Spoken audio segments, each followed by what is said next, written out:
L'invité du jour. Mademoiselle, monsieur, bonjour, bienvenue dans l'invité du jour de ce lundi 10 décembre, 8h10, 13h. On va parler de littérature jeunesse avec le dernier ouvrage de Julien Hervieux, Au service de Sa Majesté la Mort. Julien, bonjour, bienvenue. Bonjour. Alors on se souvient, pour les plus fidèles de cette émission, de votre précédente venue. C'était pour nous présenter un travail que vous avez réalisé sur la Première Guerre mondiale, un ouvrage truffé d'anecdotes, ça s'appelait Le Petit Théâtre des Opérations, 14-18 anecdotes et faits insolites.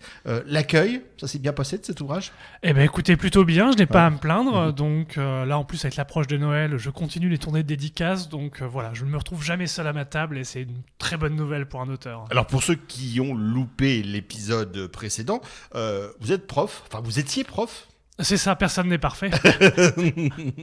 Hein ? J'ai commencé effectivement comme professeur d'histoire-géographie il y a quelques années. Voilà, maintenant effectivement je vis de ce que j'écris, mais j'ai commencé dans l'éducation nationale. Ouais, alors vous aviez un blog célèbre. Et que j'ai toujours, qui s'appelle le blog d'un odieux connard, décidément de l'histoire, des gros mots, des ouvrages jeunesse, je fais un peu de tout et n'importe quoi. Ça fait pas très sérieux ça quand fait même. tâche, non, par rapport à vos collègues enseignants, non ? Bah effectivement, parce que eux, ce sont des gens sérieux, contrairement à moi. Donc oui, alors je ne disais pas à mes élèves le nom du blog que j'avais à l'époque. Par ailleurs, il n'existait pas encore quand j'ai commencé comme prof, donc j'ai pas pris de risque. Et puis alors maintenant, on vous reçoit aujourd'hui pour Au service de Sa Majesté la Mort, volume 1, L'Ordre des Revenants. C'est de la littérature jeunesse. Alors complètement, on est effectivement dans ce qu'on appelle le young adult, donc c'est-à-dire à partir de 12 ans jusqu'à 77 et plus.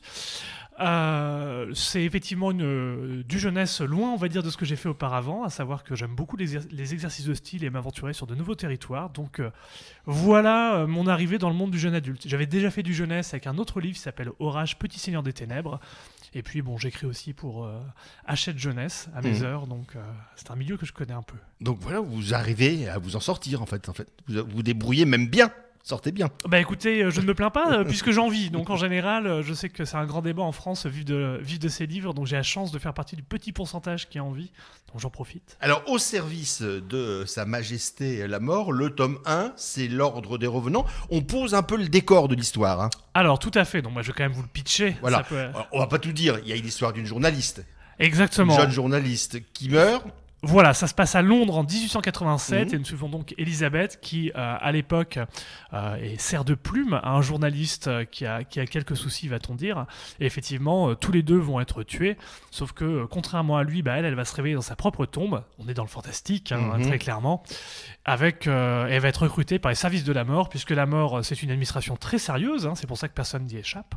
Donc, quand quelqu'un n'est pas là à l'heure où la mort l'avait prévu, elle envoie justement ses agents aller voir pourquoi on n'est pas à l'heure et comment les gens sont parvenus à lui échapper. Alors c'est un peu sectaire, il y a un ordre. Bien sûr, effectivement. Donc c'est quelque chose qui est souvent apprécié, surtout chez les jeunes, ce côté une organisation quelque part. Dans Harry Potter, on découvre une école que personne ne connaît. Enfin, ce petit quelque chose dans les ombres. Donc là, on est vraiment sur l'ordre des revenants. Donc effectivement, l'organisation, on va dire le contre-espionnage de la mort, qui pour s'assurer que tout le monde meurt bien. C'est un beau métier. Comment vous est venue l'idée d'écrire justement pour les jeunes, pour les ados ? Alors là, c'est intéressant à savoir que c'est un défi. À l'origine, c'est une amie qui est libraire qui m'a dit « Mais écoute, t'as écrit des trucs dans différents domaines, mais t'as rien écrit pour les ados, donc est-ce que tu serais capable de le faire ?» Excellente question. Ah ouais, carrément, le défi. Le défi, donc je me suis mis au boulot. Alors beaucoup d'auteurs vont vous dire « Oui, j'avais un truc sur le cœur, etc. » Non, moi j'ai commencé par un défi vraiment en me disant « Mais est-ce que je suis capable de le faire ?» Et puis voilà, on a trouvé une histoire, et de fil en aiguille, on a travaillé tout ça. Enfin, j'ai travaillé tout ça, puisque ma pote me regardait faire. Ouais. Et puis on a rencontré donc Brajlon, Castelmore. Je pense que ça a été votre première lectrice quand même. Ah oui, bah ça oui, effectivement, c'est elle effectivement qui a dit bon écoute, moi je pense que tu peux proposer un éditeur. Donc je suis allé voir mon agent m'a dit la même chose. Et puis aujourd'hui, me voilà édité avec un livre qui a été très bien reçu en plus par le public. Donc ça fait très très plaisir. Là, il a été dans une box que des lecteurs et lectrices commandent chaque mois où ils ont une surprise. Donc là, le thème justement, il y avait eu Halloween en octobre, donc ils ont reçu une box autour de ces sujets-là. Et puis très bonne critique dans la presse. Donc je suis un auteur comblé. Alors, il y a un peu de défis. Il y avait ce premier défi de quitter le public adulte pour attaquer un public plus jeune. Oui. Et puis, le deuxième défi, c'est de les quand même convaincre de lire. Parce qu'aujourd'hui, c'est pas facile de dire à des jeunes, prenez un bouquin et lisez. Alors oui et non, c'est-à-dire qu'on a d'autres médias qui ont pris le dessus, c'est-à-dire que la vidéo, je pense tout à l'heure, on a évoqué ce jeune garçon et sa chaîne YouTube et ses 19 millions. Bon, alors on s'est tous plantés de secteur, je pense on aurait dû tester des jouets, les gars, faut qu'on arrête tout. Mais non, plus sérieusement, effectivement, ils sont sur la vidéo, mais on peut encore arriver à les faire lire. Harry Potter est un excellent exemple de est-ce qu'on peut mettre un jeune à la lecture ? Bien sûr. La question, c'est de quoi on va lui parler. Et là, c'est un autre sujet. Et justement, vous l'avez testé sur des jeunes avant de l'éditer ou il a été non j'ai un laboratoire secret chez moi où j'ai des jeunes enfermés à qui on fait tester. Non, enfermer des jeunes, ça s'appelle l'éducation nationale. Donc voilà. Donc si vous voulez, moi mon truc c'est que je suis allé voir mon éditeur qui est spécialisé justement jeunes adultes et jeunesse. Et quand on lui a présenté, il a dit bah voilà, nous on a aussi des comités de lecteurs et autres. Et donc eux font des tests. C'est très sérieux et donc on a eu des lecteurs, des bons retours qui ont dit bah écoutez, c'est bien. Et encore on était sur la version manuscrite parce que dans l'édition on a une première version qu'on va soumettre, des gens qui vont dire bah, le thème m'intéresse, mais il y aurait ça et ça à corriger. Et après, effectivement, on finalise un peu tout ça. Et j'ai eu de la chance, j'ai pas eu énormément de choses à retoucher. Et ça, c'est mon côté fainéant, j'étais heureux. Ça justement, a demandé beaucoup de boulot.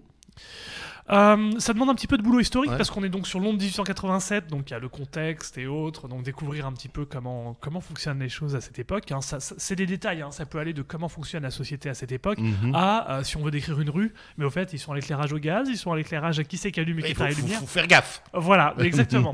Après en termes de travail, c'est surtout écrire une intrigue et c'est un métier, écrire une intrigue, à savoir je suis le premier à taper sur les intrigues qui tiennent pas debout. On a tous vu des séries où on s'est énervé à cause de rebondissements débiles.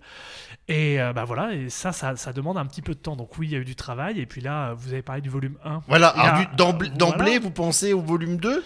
Parce que l'histoire était tellement grande et complexe que ça ne tiendra jamais dans un volume 1. Alors, non, le tout, c'est surtout d'arriver à faire des choses qui ont un début et une fin. Donc, ce tome 1, donc l'Ordre des Revenants, a un début et une fin. C'est-à-dire, il y a une intrigue qui se conclut, on pourrait s'arrêter là. Ouais. Mais c'est écrit dans un cadre plus grand, et effectivement, pour que ce soit cohérent, à partir du moment où on commence à écrire son histoire, il faut savoir où elle s'arrête. Et donc, effectivement, ça sera une trilogie. Et donc, déjà, le volume 2... Et ça, c'est l'éditeur qui décide ou c'est l'auteur ? L'auteur suggère, l'éditeur décide. Après, effectivement, il y a toujours une marge de négociation. Je sais que les éditeurs ont parfois une mauvaise publicité de grands méchants qui font de l'argent sur notre dos. Faut se calmer un peu avec ça. C'est-à-dire que vraiment, il y a une vraie discussion sur le projet qu'on a autour. Qu'est-ce qu'on veut faire ? Qu'est-ce que eux aimeraient faire ? Et puis, on trouve quelque chose. À la première rencontre avec votre éditeur, vous avez dit voilà, ça, je vous amène mon manuscrit, mais il peut aussi y avoir une suite. Exactement. Moi, je suis arrivé en disant voilà, moi, je pense à ça et je pense qu'on pourrait faire une trilogie. Donc, voilà le pitch des 3 livres et voilà le premier livre écrit. Ils ont dit bon oui, ça nous intéresse, donc on va prendre le premier, on va l'éditer. Et puis comme ça se passe bien, ils ont dit bon et ce volume 2, donc le volume 2 est déjà écrit, sort en mars 2019 et puis là on a il y a 6 mois de décalage ou... Plus ou moins exactement entre chaque tome, le temps que les gens puissent se découvrir, l'avoir bien lu et tant que c'est encore frais justement et qu'ils n'ont pas à le relire, sortir la suite. J'écris pas Game of Thrones, j'essaie de pas mettre 5 ans entre 2 livres. Bon après j'en vends pas autant non plus, je dois quand même le reconnaître humblement. Donc voilà, l'attente n'est pas la même. Mais non, on fait quand on écrit effectivement une intrigue, on est obligé de connaître le début à la fin. Alors, on parlait tout à l'heure effectivement de nouveaux médias, de réseaux sociaux et tout. Lorsque l'on écrit justement pour des ados, on est aussi obligé de passer par là. On est obligé d'essayer de communiquer, de parler de son ouvrage, d'inciter en livrant des histoires, des anecdotes. J'ai envie de vous dire oui, mais il ne faut pas oublier une chose, c'est qu'ils ne font pas que regarder des choses sur les réseaux sociaux, nos jeunes amis. Ils sont aussi là pour parler. Et donc, notre première publicité, c'est le public. À savoir qu'aujourd'hui, quelqu'un qui a apprécié le livre, s'il met un post sur son Facebook, il y a 100, 200 de ses amis qui vont entendre parler du livre. Donc, en fait, fait, quelque part, notre meilleur ambassadeur, c'est le lecteur. Donc on est bien loin de l'idée de dire faut payer. Et il y a un retour. Et on a des retours, oui. on a des gens oui. qui nous disent voilà, moi j'ai apprécié ça, j'ai moins apprécié ça. Et puis on a ceux qui viennent jusqu'en salon nous dire écoutez, moi j'ai beaucoup aimé ceci, qu'est-ce qui va se passer là-dessus, est-ce que je pourrais pas avoir un petit truc sur le tome 2. Voilà, donc on a des gens vraiment. Il y a vraiment un fan club. Oui, alors à partir du moment effectivement on est bien installé et où le livre se vend correctement, donc j'ai de la chance encore une fois. On a des gens qui vous disent mais voilà, moi j'aimerais vraiment savoir la suite, est-ce que vous pourriez m'en dire 2 mots, promis je ne dirai rien. Donc évidemment on ne dit rien à personne parce qu'on est cruel et qu'on sait très bien qu'on ne sait pas s'ils vont garder le secret ou non. Mais oui, on a effectivement des gens qui viennent nous voir, qui nous écrivent. J'ai des collègues qui ont même des lettres de fans papier, donc... On a compris que pour vous, c'était important, cette relation avec le lecteur. C'est essentiel. Et ça, c'est pendant les dédicaces, pendant les... Ouais. Exactement, parce qu'en fait, c'est pour eux qu'on écrit. Et on a beaucoup de gens vont avoir envie d'écrire, je veux dire, une histoire qui eux, ont envie d'écrire. Après, il faut l'écrire pour quelqu'un, sinon personne ne va la lire. Et justement, là, dans ce tome 1, donc notre jeune héroïne est à la vingtaine, c'est encore une jeune, elle a des problématiques... on va dire qui sont d'actualité. C'est une femme dans une société où c'est pas toujours facile. Anglaise. Et puis ensuite, il faut aussi qu'elle affronte. Il y a la question du rapport à la mort. Alors j'en profite justement parce qu'on parle de la mort dans ce livre. On se dit mais pour du 12 ans, vous êtes sûr ? Oui, on parle de la mort, mais il n'y a pas de scène de violence excessive. On est justement sur un rapport à la mort qui est différent, à savoir que d'entrée de jeu, on leur dit mais attendez les gars, si la mort existe et qu'elle a son royaume, il y a une vie après la mort. Est-ce que justement c'est facile parce que quand on est adulte, il faut que lorsqu'on écrive, on se dit attention, je m'adresse à un public de 12 ans. Quoi qu'on fasse dans le choix des mots. Alors tout à fait. Il faut jamais prendre son public pour un idiot. Je sais qu'il y a eu de grandes polémiques sur la simplification de certains livres. Mais attendez, on va pas écrire ça à tel temps, c'est un peu compliqué. Non, en fait, c'est pas tant la complexité du livre. En fait, la complexité sera toujours surmontée à partir du moment où il y a l'intérêt. Écrire un livre simple, c'est bien. Donc, il faut qu'il y ait des rebondissements, faut qu'il y ait des rebondissements, faut que ça parle, faut qu'on puisse s'identifier aux personnages, ou trouver des personnages qui plaisent. Des clins d'œil. Tout à l'heure, vous parliez de Game of Thrones, exactement. Donc en fait, Harry Potter, donc il faut qu'on ait envie de tourner la page et d'aller à la ligne suivante. C'est pas grave si c'est complexe à partir du moment où on a envie de tourner. En fait, c'est comme une partie de foot.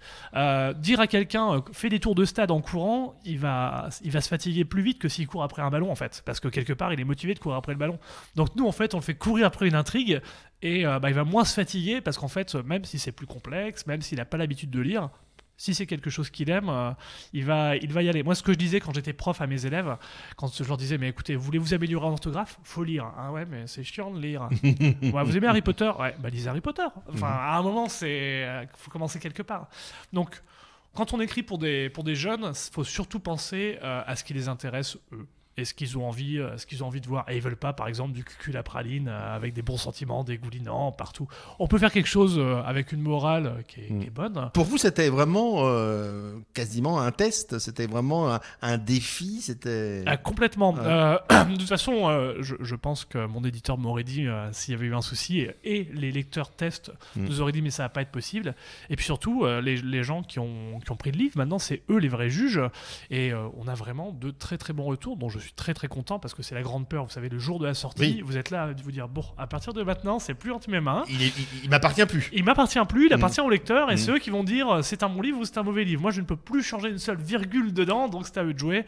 Et vraiment, quand les gens vous disent moi ça m'a beaucoup plu, j'ai envie de savoir la suite, on se dit voilà, j'ai réussi quelque chose. La couverture. Ah, la couverture, magnifique, je suis très heureux. Alors en plus, la couverture du tome 2, je ne vous dis rien, mais le même graphiste qui est reparti au boulot, il est formidable ce garçon. Ouais. Et donc elle attire beaucoup l'œil, donc j'en suis très heureux. Sur ce tome 1, on a Londres en fond, on a un des personnages, effectivement, puisque la patronne de la cellule de Londres, on la découvrira, mais effectivement... Il y a un petit clin d'œil quand même à James Bond, hein. Il y a plusieurs clins d'œil, il y a beaucoup de choses sur la question des organisations secrètes, de comment elles fonctionnent, sur des références à des films de fantastique, à savoir que eux, leur boulot, c'est de s'assurer que la mort est son dû.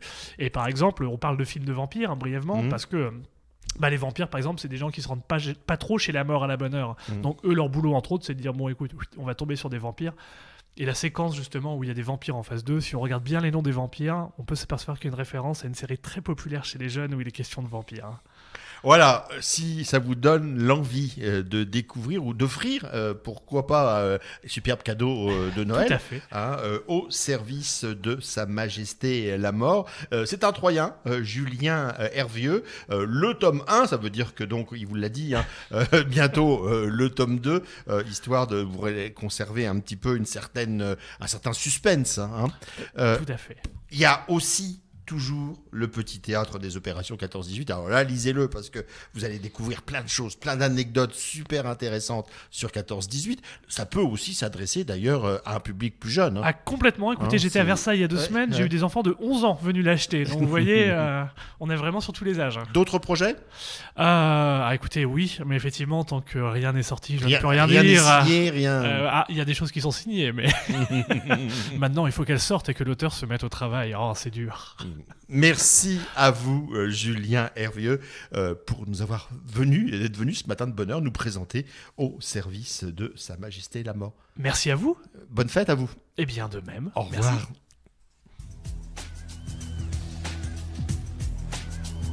L'invité du jour.